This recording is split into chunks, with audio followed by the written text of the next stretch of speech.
মৰমৰ ছাত্ৰ ছাত্ৰীসকল, আজি আমাৰ খিচিৰিৰ সোৱাদ পাৰ্ট 2 দ্বিতীয় দিন। দ্বিতীয় দিনৰ কাৰ্য হিচাপে মই তোমালোকৰ আগত লৈ আহিছোঁ কেইটামান শাক পাচলি। চাবাচোন, এইটো কি হয় কোৱাচোন? এইটো বেঙেনা। তাৰ পাছত আছে এইটো গাজৰ,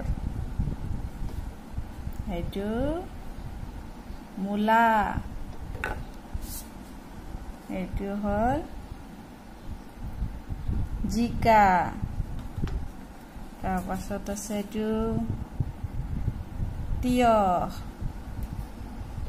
এইটো হৈছে কি তিতা কেৰেলা, এইটো বন্ধাকবি, এইটো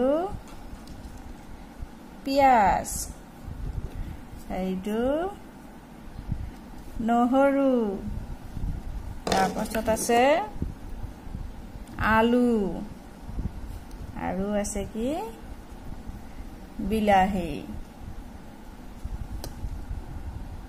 ইয়াতে গোটেইকেইটা একেলগে আছে, বন্ধাকবি, আলু, তাৰপাছত মূলা, পিয়াজ, বেঙেনা, নহৰু, তাৰপাছত গাজৰ, জিকা আৰু আছে তিয়হ, তিতা কেৰেলা আৰু বিলাহী।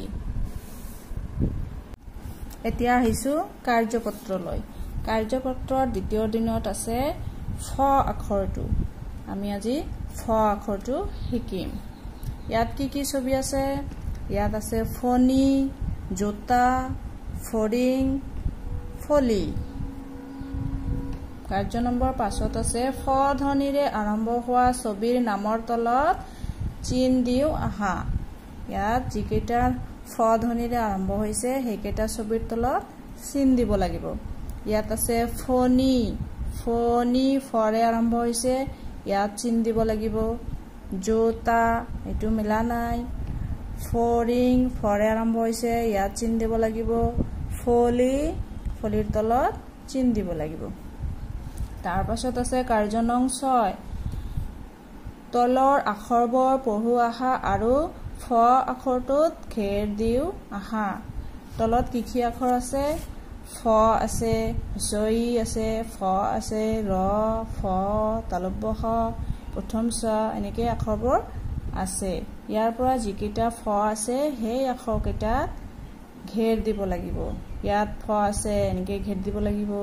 ইয়াত ফ আছে, এনেকে ঘেৰ দিব লাগিব। ইয়াত নাই, ইয়াত আছে, এনেকে ফ আখৰকেইটা ঘেৰ দিব লাগিব। কাৰ্য নং 7ত আছে ফ আখৰটো লিখো আহা।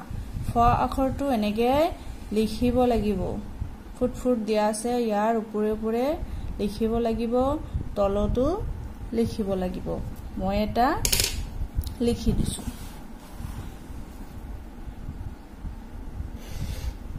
এনেকে ফ ফ কি লিখিছো? ফ লিখিছো।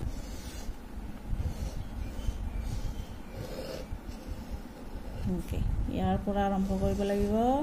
তাৰপিছত এইটো এইটো এইটো, তাৰপিছত এইটো ফ। আকৌ আহিছো কাৰ্য নং 8, পঢ়ো আহা। ফণী, গগন, ফচল, ফজৰ, সফল, ফলি, চকা আৰু বতৰ। আকৌ এবাৰ পঢ়িছো। ফণী, গগন, ফচল, ফজৰ, সফল, ফলি, চকা, বতৰ। আজিও আকৌ মৌচাক কিতাপখনৰ 14 নম্বৰ পৃষ্ঠাটো পঢ়িব লাগিব। হেমেনে হাবিৰ পৰা ঔলতা আনিছে, ঔলতাৰে ৰছী তৈয়াৰ কৰিব। হিতেনে হাল লৈ গৈছে, আজি পথাৰত হাল বাব। তাৰ হাতত এটা জাপিও আছে। বগাজান চাহ বাগিচাত আজি মেলা, ভনিতা আৰু ৰীমাই হাতে হাত ধৰি মেলা চাবলৈ গৈছে। ভৈৰৱ এইফালে আহা, বজাৰত ঔ ওলাইছে, বলা ঔ আনিম।